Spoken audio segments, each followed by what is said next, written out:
بسم الله الرحمن الرحيم. نحن نقص عليك احسن القصص بما اوحينا اليك هذا القرآن. صدق الله العظيم. Biz sizga ushbu Qur'onni vahiy qilishlik bilan qissalarning eng go'zalini so'ylab beramiz. Anatoliya film namoyish etadi.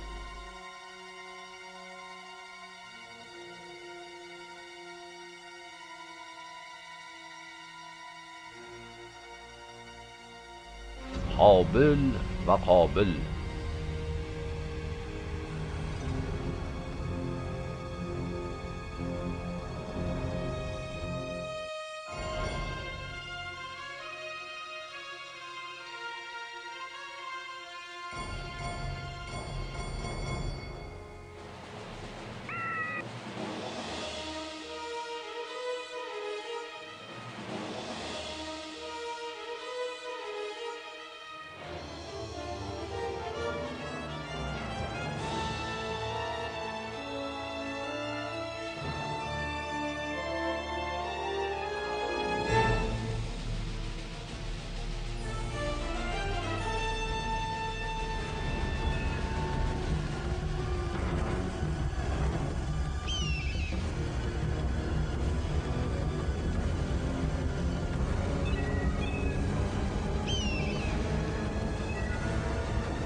Hazrati Odamning o'g'illaridan biri bo'lmish Hobil bir kuni ov qilish uchun otasidan izn so'radi.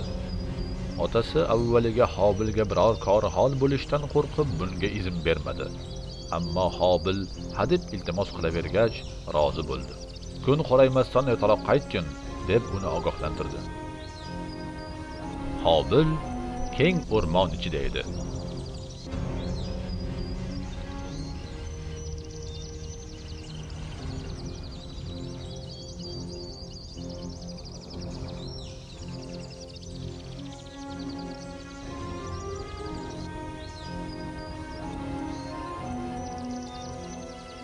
Bugun ajoyib ziyofat bo'ladigan bo'ldi-da. Otam ham akam ham bundan juda xursand bo'lishadi. Ha. Iya, qayerga ketdi bu hayvon?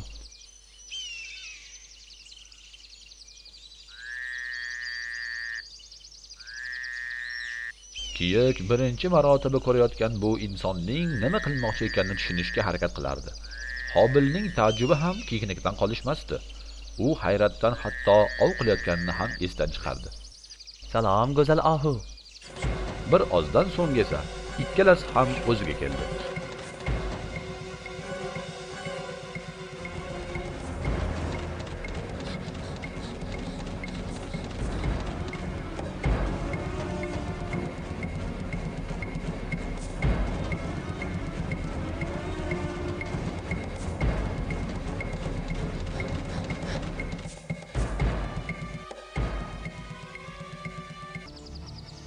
Hobil bir tomondan ohuni izlar, boshqa tomondan esa yo'liqishi mumkin bo'lgan xatarga hushyor turishga harakat qilardi.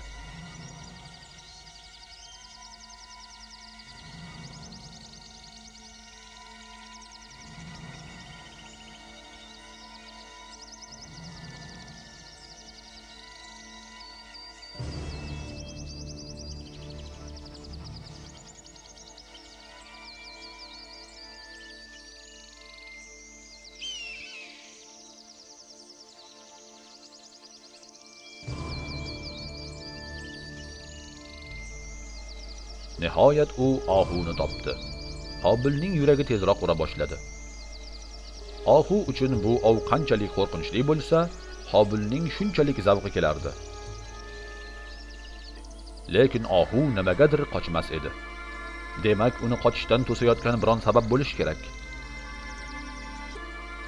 Hobil o'ljasini burchakka siqdi. Faqat ozgina ko'ngil ochishni xohlardi xolos. Avvallari hech ham qilib ko'rmagan ishini qilish uni biroz qo'rqitardi. Nihoyat u bor jasoratini to'pladi.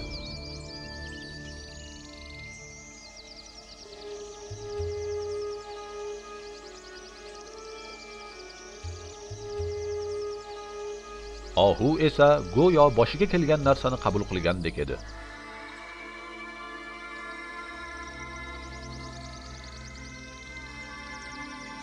Qobilning esa hayajondan go'yo qo'li og'irlashgandek bo'ldi. U endi otishni orqaga surardi.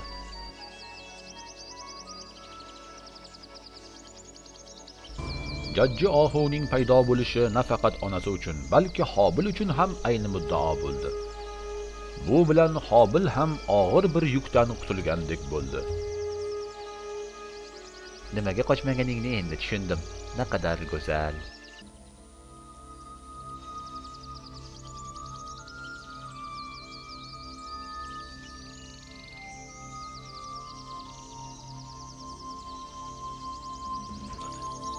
Baxtli oila. To'g'risi bu totuvlikni buzishni xohlamayman.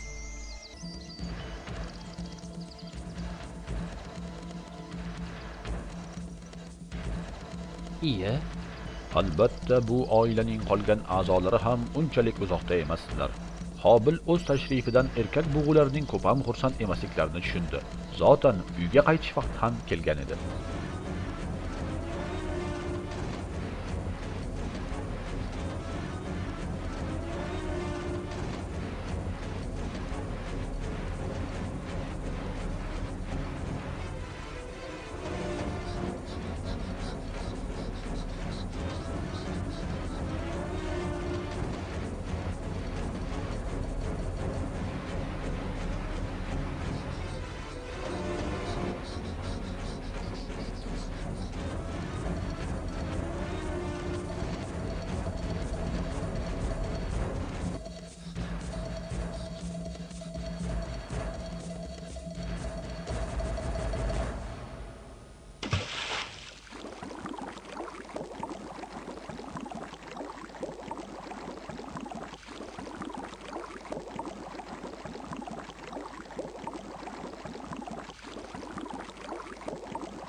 Afsuski Hobil o'sha kuni boshidan kechirgan hodisalari tufayli uyga kech qaytdi. Hazrati Odam o'g'lining biror falokatga yo'liqishdan cho'chirdilar.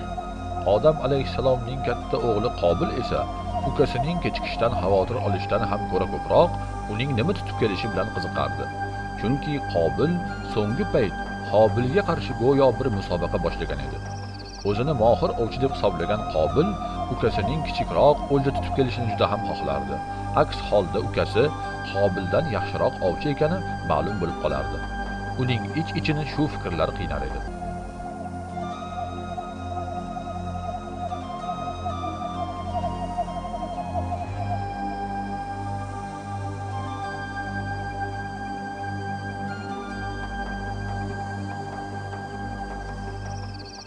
Endi kelyapsanmi? Otam sendan rosa xavotir oldilar-ku. Ha, o'zimga ham juda noqulay. Mendan yaxshi ovchi chiqmaydigan ko'rinadi. Tushunarli. Qo'llaring bo'sh qaytganga qaraganda shunaqaga o'xshaydi. Ammo bilasanmi, kiyiklar podasidan zo'rg'a qochib qutuldim. Kiyik dedingmi? Men arslonlardan olibsan deb o'ylabman. Qobil, bilmaysanmi, otam mendan qattiq g'azablandilarmi? Yo'q, ko'ngling xotirjam bo'lsin. Otam sendan g'azablanmaydilar. Men bo'lganimda boshqa gap edi. Ammo sendan bu gapni qayerdan olding? Otam bular bo'lmasga birovga g'azab qilmasliklarini bilasan-ku. Sen buni tushunmaysan yoki e'tibor qilmaysan. Otam senga har doim boshqacha qaraydilar. Qobil, sen adashyapsan. Otam to'g'risida bunday o'ylashing noto'g'ri. Agar bu gaplarni eshitsalar qattiq xafa bo'ladilar. Mencha xafa bo'lmaymanmi?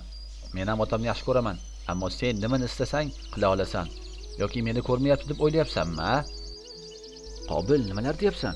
Sendan ortiq joyim yo'q. Bu o'rinsiz qizg'anishdan boshqa narsa emas. Meni juda hayron qoldiryapsan. O'tgan kuni men ovga chiqmoqchi bo'lganimda otam menga ruxsat bermagan edilar, ammo sen so'rashing bilan darrov rozi bo'ldilar. Xo'sh, bunga nima deysan? To'g'ri, lekin o'sha kuni bo'ron tufayli hamma joy to'zib ketgan edi. Qiladigan ishlarimiz ham ko'p edi. Yoki bular esingdan chiqdimi? Xo'p, yaxshi, ammo ovqatimiz ham qolmagan edi.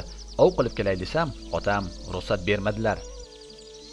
Noto'g'ri xulosa chiqarma. Qobil, sen otamdan bekorga xafa bo'lyapsan. Men otamni sevaman. Sen bo'lmaganingda bularning birortasi bo'lmasdi. Bunday gaplar senga yarashmaydi, Qobil.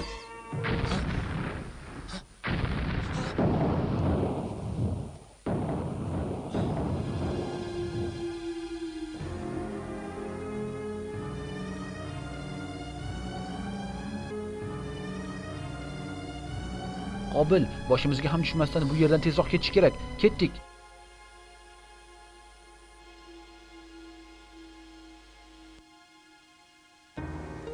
Hazrati Odam farzandlarining birortasini boshqasidan ortiq suymas edilar.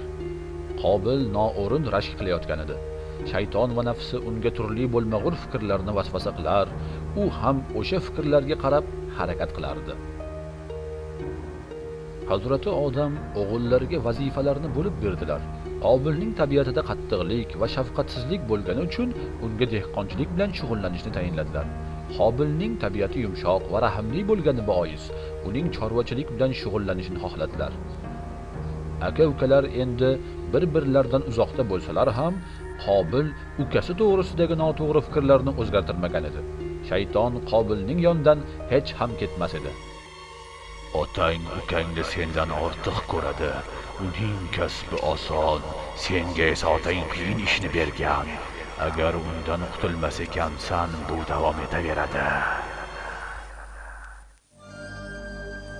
Hazrati Odam bir kuni o'g'illarini chaqirib, ularga har yili Alloh uchun hadiya sifatida qurbonlik berishlari lozimligini aytdi. Bu narsa har ikki o'g'il uchun ham bir imtihon edi. Ular o'zlari yaxshi ko'rgan mollaridan ozginasini olib, Hazrati Odam aytgan joyga olib borib qo'yishlari kerak edi. Qobil hech ikkilanmasdan qo'ylari orasidagi eng yaxshilarini tanladi. Bularning barini Alloh uchun berishga tayyorman, chunki barchasini menga Allohning o'zi bergan. Qobil esa dalaning boshida o'tirib, ancha o'ylanib qoldi.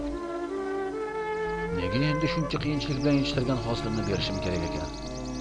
Bu meni mulkim bo'lsa, hech bo'lmaganda bir haftalik ehtiyojimni qondiradi-ku. Lekin bermasam otam mendan xafa bo'ladilar-da. Biron chorasini topishim kerak. Ha, bo'ldi. Mevalarni ayniganlarini tanlab, u yerga borib qo'yaman. Menimcha bu eng yaxshi fikr. Qobil chirigan mevalarni quchoqlaganicha aytilgan joyga keldi. Borgan joyida uni hech kim ko'rmayotgandek tuyulardi. Biroq ichidan kelayotgan bir ovoz uning xato qilayotganini aytardi. Alloh bari narsani ko'rib turur. Qobil bu ovozdan qo'rqib ketdi. Avvaliga fikrdan qaytmoqchi ham bo'ldi, lekin baribir qaroridan voz kecha olmadi.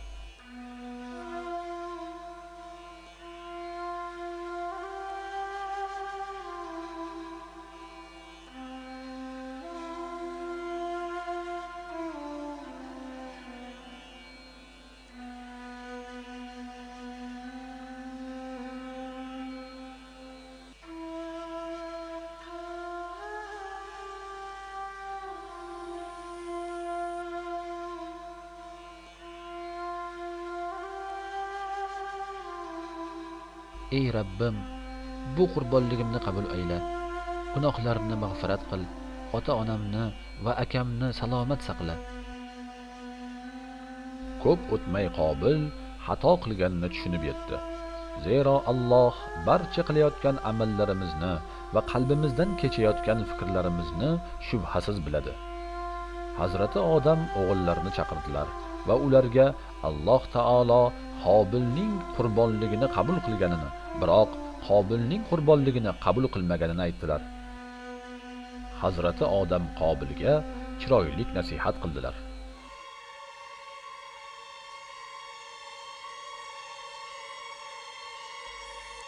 Qobil bo'lmaganida edi sen bu ahvolga tushmasding. Ukangni o'ldir. uni yashirincha o'ldirsang, ota-onang seni ayblay olmaydi. Agar o'ldirmasang, doimo mana shunday ahvolda qiynalib yuraverasan. Uni o'ldiraman.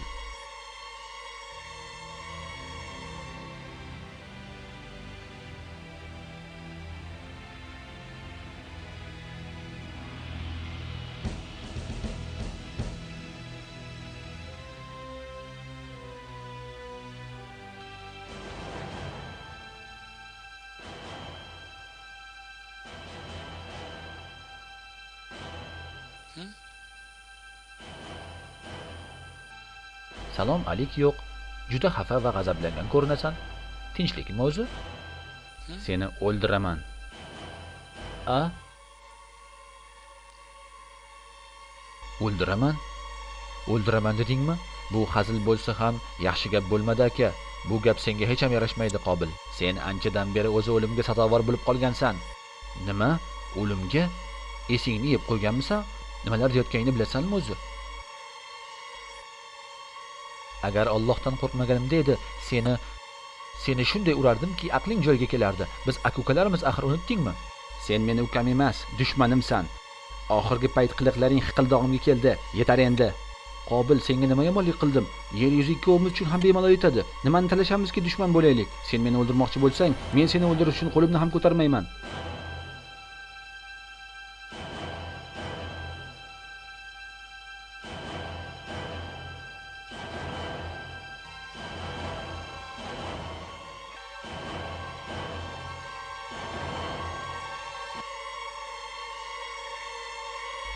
La'nati. Qobil bu voqeadan qattiq xafa bo'ldi.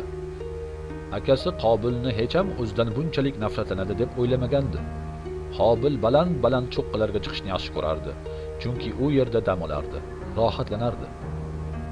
Ammo bu safar ichidagi g'amni aritadigan rohatni topa olmadi. Qobil nima qilishga ham hayron edi. Otasini ranjitgisi kelmagani bois bo'lib o'tgan xunuk voqeani unga aytmadi. Buni o'zi hal qilish kerak edi. Balki Qobil xotirjam bo'lgan bir kunni topib, u bilan yuzma-yuz gaplashib, uning miyasidagi noto'g'ri fikrlarni chiqarib tashlash kerak edi.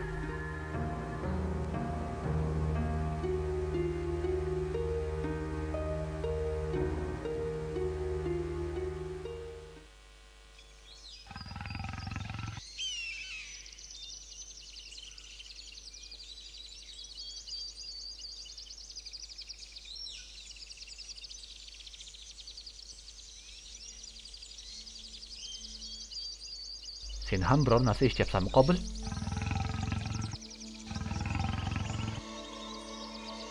Ha, arslon yoki qoplon ovoziga o'xshayapti. Unday bo'lsa tezroq ketaylik. Nima deysan? Ketaylik? Nimaga? Yoki qo'rqyapsanmi? Ha, albatta. Bu yerda turishimizdan foyda yo'q. Agar shoshilmasak kech bo'lishi mumkin. Qo'rqma.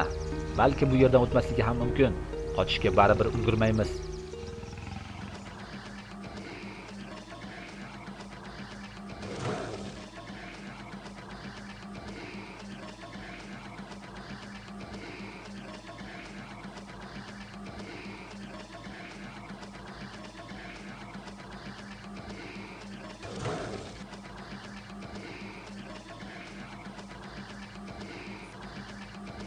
Qobil, kel, shu yerdan tezroq ketaylik. Qanchalik tez ketsak shunchalik yaxshi bo'ladi. Hech bo'lmaganda biror balandroq yerga chiqib olamiz. Ko'p vaysama, hali qaysi tarafga qochishni ham bilmaymiz-ku.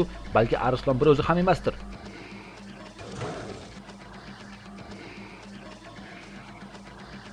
Qara, yo'lbars ekan. Menimcha u bir o'zi. Bu juda yaxshi. Yaxshilab tomosha qil. Hozir senga qanday ovchi ekanimni ko'rsataman. Otam men bilan faxrlanadilar.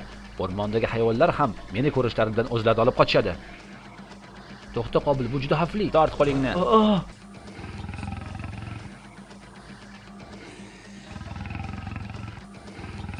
Qani, kela qol.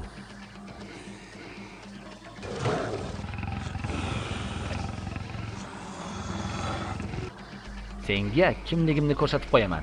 Meni ismim Qobil. Bu o'rmondagi barcha hayvonlar mendan qo'rqadilar. Tushunyapsanmi? Juda ko'p vahshiy hayvonlarni o'ldirganman. Sen ham o'shalar safiga qo'shilasan hozir.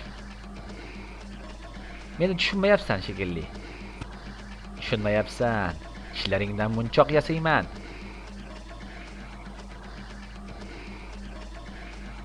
Teringdan esa chiroyli bir ko'ylak yasayman. Menikidan ham mayinroq va rangdor ko'rinadi. Bugun juda omadim yurishdi-da. Lekin ikkimizda ham omadli bo'lishimiz mumkin emas. Shunday emasmi? Meni ismim Qobil, yordam ber. Qobil yordam ber. Va o'lishni xohlamayman. Qobil. Tegma menga, tegma. Qobil.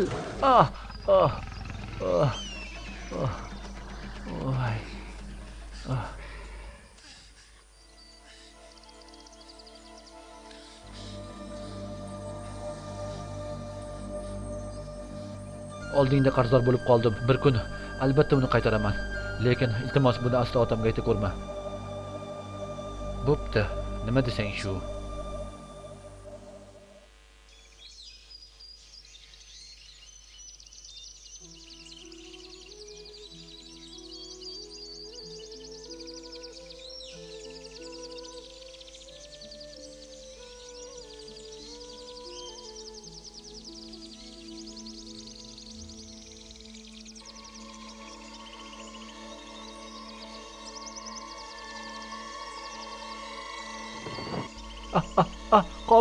Qobil yordam ber.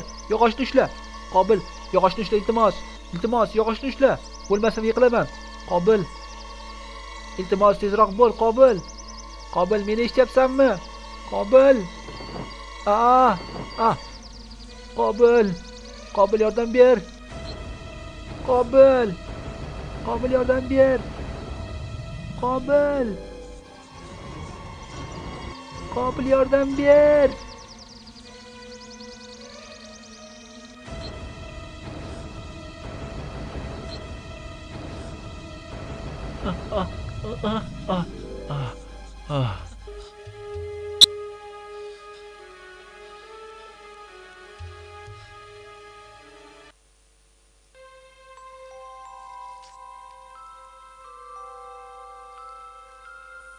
Meni to'g'ri tushun, Qobil.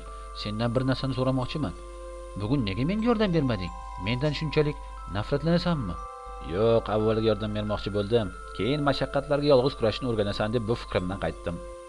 Shu kungacha bir o'zim ko'p xatarlarga yo'liqqanman, ammo yonimda bo'lganingda meni xatarda qoldirmasliging kerak edi. Unchalik chuqur joy emas edi. Agar tushib ketganingda ham o'lmasding. Men har doim senga yordam berishga harakat qilganman-ku. Sen meni akamsan, biroq gaplaringdan juda xafa bo'lyapman. Men to'g'rimdagi fikrlaring o'zgarishini so'rab, har kuni Allohga duo qilaman, bilasanmi? Xo'sh, fikrlarim nima bo'pti? O'zing yaxshi bilasan. Lekin agar menda o'zim sezmayotgan biron xatoyim bo'lsa, iltimos, to'g'risini ayt, toki men xatoyimni darhol to'g'rilay. Esingdami? Yoshligimizda qanday yaxshi chiqishardik. Hozir nima o'zgardi? Ayt. Xo'sh, o'zing kechagi voqeani otamga aytdingmi? Yo'q, hali ham shuni eslayapsanmi? Qobil, men uchun keyingi hayotimiz bu narsalardan ko'ra muhimroq. Aytganingda otamiz oldin martabang yana ham oshgan bo'lardi. Nega bu imkoniyatdan foydalanmading? Yana otamga yoqish to'g'risida gapiryapsanmi? Qobil, otam seni qanchalik yaxshi ko'rsalar, meni ham undan ortiq ko'rmaydilar. Agar hadyang qabul bo'lmaganligi otam seni sevmasligi tufayli deb o'ylayotgan bo'lsang, xato qilasan. Otam Allohning suygan qullaridan biri bo'ladilar. Shu paytgacha hamma narsani bizga chiroyli tushuntirib kelmoqdalar. Faqatgina ikkalamizni kelajagimiz uchun kuyinyaptilar. Ha, albatta, tuproqqa belanib baxtli bo'lishini xohlaydilar-da, shundaymi? Men kun bo'yi ter to'kib ishlayman. Sen esa kechgacha maza qilib yurasan. Qobil, agar qilayotgan ishing yoqmayotgan bo'lsa, o'rin almashishimiz mumkin. Ishon, men uchun bu kasblarning hech biri qiyin emas. Rost aytyapman. Buni otam taklif qilsalar boshqa gap edi. Agar otam seni ko'proq yaxshi ko'rmaganlarda, senga osonroq ishni bermagan bo'lardilar. Meni norozi bo'lishim esa biror narsani o'zgartirmaydi. Men har kun charchayman, lekin sabr qilyapman, ko'rib turibsan. Shunday ekan, nega bu gaplaringni otamning o'zlariga aytmaysan? Bunda ichingda yig'ib yurishing to'g'ri emas menimcha. Balki biror kun aytarman, albatta o'zlari gaplashishni xohlasalar.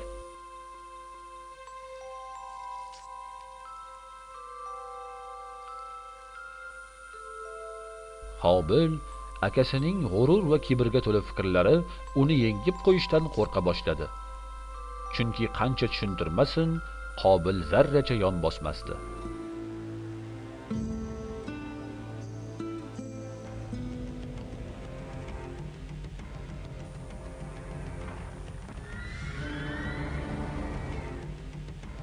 Qobil. Qobil, meni eshityapsanmi? Qobil.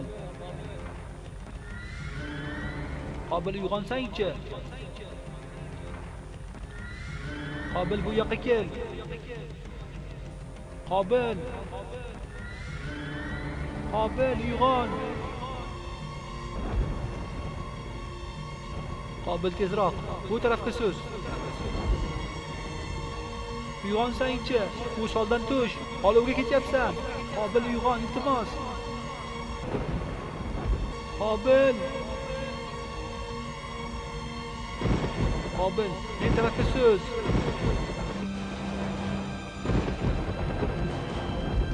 Qobil.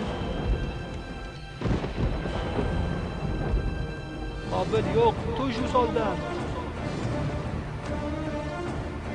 Qobil.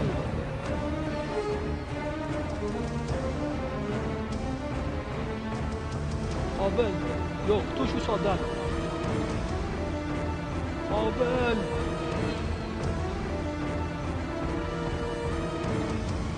Qobil. Olovga ketyapsan axir, Qobil. Tush. Yo'q, Qobil. Qobil. Qobil, yo'q. Yo'q.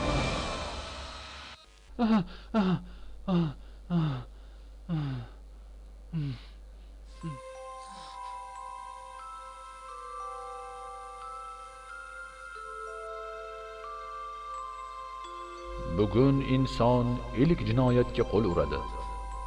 Bugun bir inson o'z inini o'ldiradi. Hech bir sababsiz, nohaq ravishda mehr shafqatsiz bir aka o'z ukasini o'ldiradi.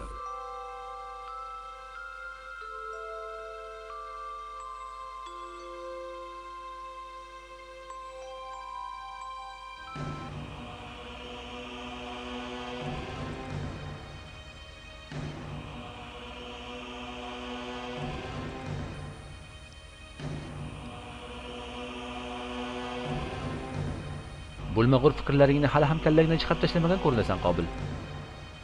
Sen bir shaytonsan. O'zingni begunoh qilib ko'rsatma. Oilam bilan o'rtamizni buzding. Na otam, mana onam senga biror marta yomon so'z gapirishmadi. Men ham senga doimo yaxshi bo'lishga harakat qildim, lekin sen har doim menga teskari bo'lding, Qobil. Doim o'zingni oppoq qilib ko'rsatasan. Eng yomoni sen sababli Alloh meni hadiyamni qabul qilmadi. Sen bo'lmaganingda bularning birortasi ham bo'lmasdi, Qobil. Bergan hadiyalaringni ko'rdim. Faqat chirigan mevalarni beribsan. Alloh chin qalbdan bermagan odamning hadiyasini qabul qilmaydi. Bunda meni aybim yo'q, Qobil. Sen bo'lmaganingda edi, bularga hojat bo'lmasdi. Sen sababli pastga urildim. Sendan nafratlanaman. Shundaymi? Demak, seni doim behuzur qilibman-da, akajon. Faqat seni o'ldirsamgina ko'nglim joyiga tushadi.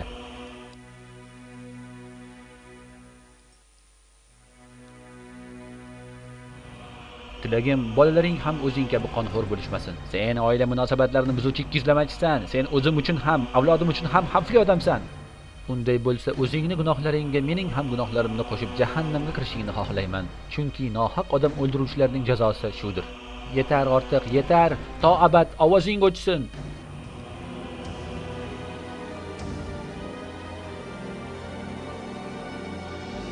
Oh!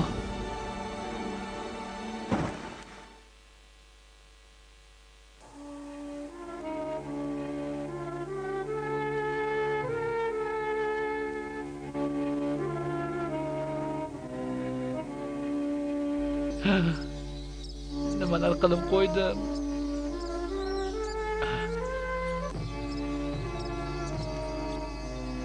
Nimalar qilib qo'ydim men?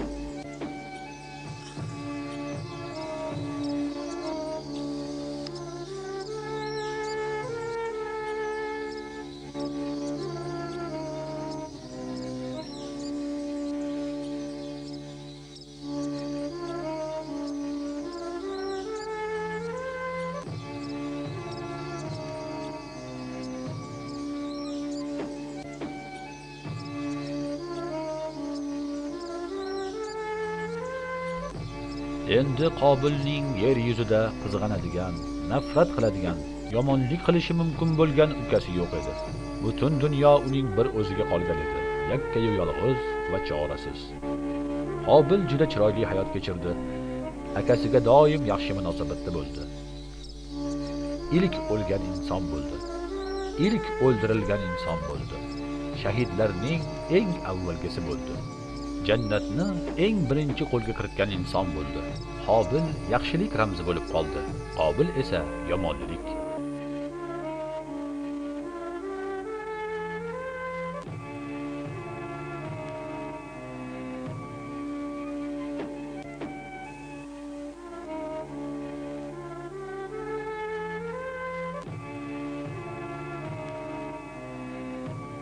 Qobil, tur endi. Tura qol. Meni eshitayapsanmi? Qobil, hazilni qo'ysang-chi endi. Ey Allohim, men nimalar qilib qo'ydim? O'z ukamni o'ldirdimmi? Qobil juda katta xato qilganini tushundi. Ukasining jasadiga biroz nazar soldi. Uning badani muzdek sovib qolgan edi. So'ng hayoliga otasi kelib, qalbini qattiq qo'rquv egalladi. Ukasining jasadini o'rmon ichiga olib kirishga qaror qildi. Lekin undan so'ng nima qilish to'g'risida biror fikri yo'q edi. Qobilning jasadi negadir juda og'ir edi.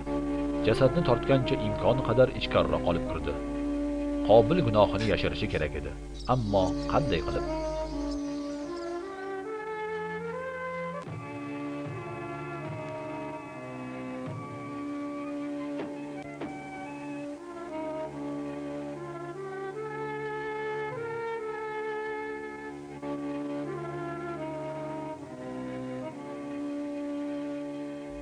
Otamga qanday yolg'on to'qsam ekan deb uzoq o'yladi. Koshki bu ishni hech qilmaganimda edi deb ichidan o'tkazgani bilan baribir o'zining haq ekani to'g'risidagi fikr ham xayolining bir chekkasida turardi. Hozir uni qiynayotgan yagona muammo akasining jasadini qanday qilib yashirish edi.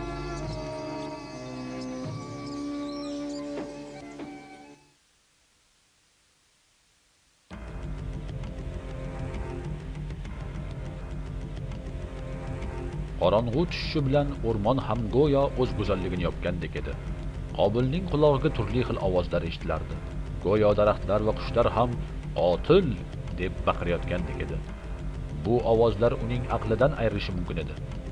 Qani endi hamma narsa kechagidek holiga qaytsa-yu, hozir uyda oilam bilan birga o'tirardim deb ichdan o'tkazdi. U yakka o'zi chorasiz holda qolgan edi. So'ng o'zini qo'lga olib jasadni yana sudiray boshladi. Chunki otasi uni topib olishdan juda qo'rqardi. Yana ham uzoqroqqa ketish kerak edi. Nihoyat bir tepalikka yetganda to'xtadi.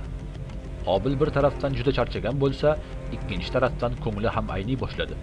Bir umr yashab kelgan bu keng o'rmon endi Qobilga kichik bir qafas bo'lib ko'rinardi. Ertasiga ham hech narsa o'zgarmadi. Jasadni nima qilishni hamon bilmasdi. Hayoliga na jasad haqida va na o'zi haqida va na kelajagi to'g'risida biror fikr kelmasdi. Uning vujudini faqat tushkunlik va g'azab aralash bir tuyg'u qoplab olgandi.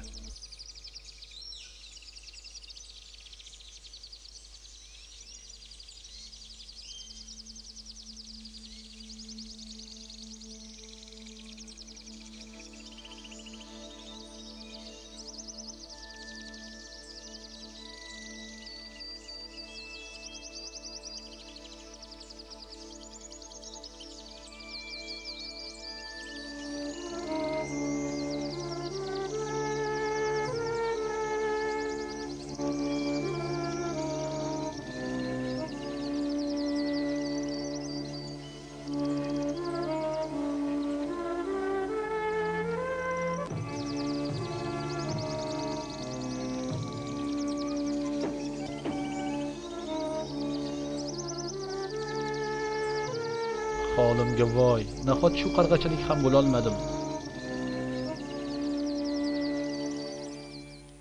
Qobil baland bir tepalikda qabr qazib, ukasini o'sha yerga ko'mdi. Biroz yengil tortgandek bo'lib, rohatlandi. Qobil o'z ukasidan ayrilgan edi. holbuki ukasi uni sevardi. Endi Qobil nafaqat ukasini, balki oilasini ham yo'qotgan edi. Orqaga qaytishni xohlamasdi, chunki otasiga aytadigan biron bahonasi yo'q edi. Bu yerdan olislarga ketib yashashga qaror qildi. Ichida nimaga bunday bo'lgani to'g'risida bahslashdi. O'yladi. Avvaliga Qobilning yaxshi odam bo'lganini tan oldi. Biroq oxiri uning ham xatolari bo'lgan va shu xatolari uni o'ldirishimga majbur qildi degan xulosaga keldi. Endilikda Qobil o'zini haqman deb o'ylay boshladi. Necha marta ogohlantirishimga qaramay, o'zi xatolarini takrorlayverdi dedi.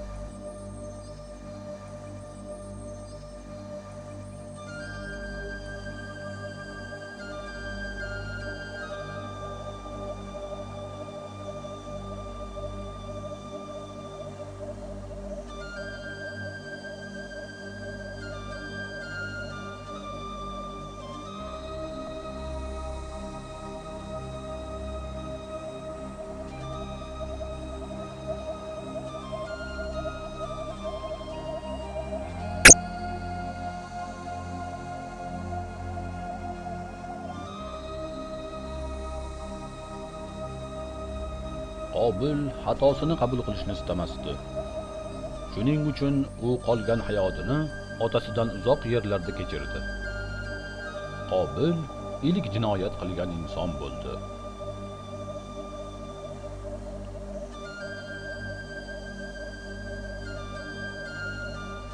Qobildan keyin ham bu jinoyatlar davom etdi. Inson farzandi nohaq odam o'ldirish uchun yanada mukammal uslublarni o'ylab topdi. Bugunga kelib bir emas, yuzlab, minglab insonlarni o'ldirishdan tap tortmaydigan yangi Qobillar dunyoga keldi. Har qaysi Qobil o'z jinoyati uchun yangi qurol aslahalar o'ylab topdi. Bu qurollar bilan odamlarni yosh bolalar, ayollar, keksalar deb ajratmay o'ldiruvchi bu Qobillar doimo o'zlarini haq deb biladilar. Aslida esa hamma, jumladan o'zlari ham ularning nohaq ekanliklarini bilib turadilar. Shu bilan birga Qobillar bizning oramizda to qiyomatga qadar bor bo'ladilar.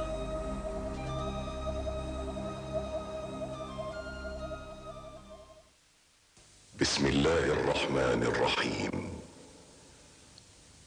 واتل عليهم نبأ ابني آدم بالحق إذ قربا قربانا فتقبل من أحدهما ولم يتقبل من الآخر قال لأقتلنك قال إنما يتقبل الله من المتقين لئن بسطت إلي يدك لتقتلني ما أنا بباسط يدي إليك لأقتلك إني أخاف الله رب العالمين صدق الله العظيم. Ey Muhammad, ularga odamning ikki o'g'li haqidagi xabarni haqqa rost tilovat qiling. O'shanda u ikkovi qurbonlik qilganlarida qurbonliklari birlaridan qabul qilingan, ikkinchilaridan esa qabul qilinmagan edi. Shunda u qasamki seni o'ldiraman deganida birodari dedi: Alloh faqat taqvodorlardangina qurbonliklarini qabul qilur. Qasamki agar sen meni o'ldirish uchun qo'l cho'zsang, men seni o'ldirish uchun qo'l cho'zguvchi emasman. Chunki men butun olamlar parvardigori bo'lmish Allohdan qo'rqaman.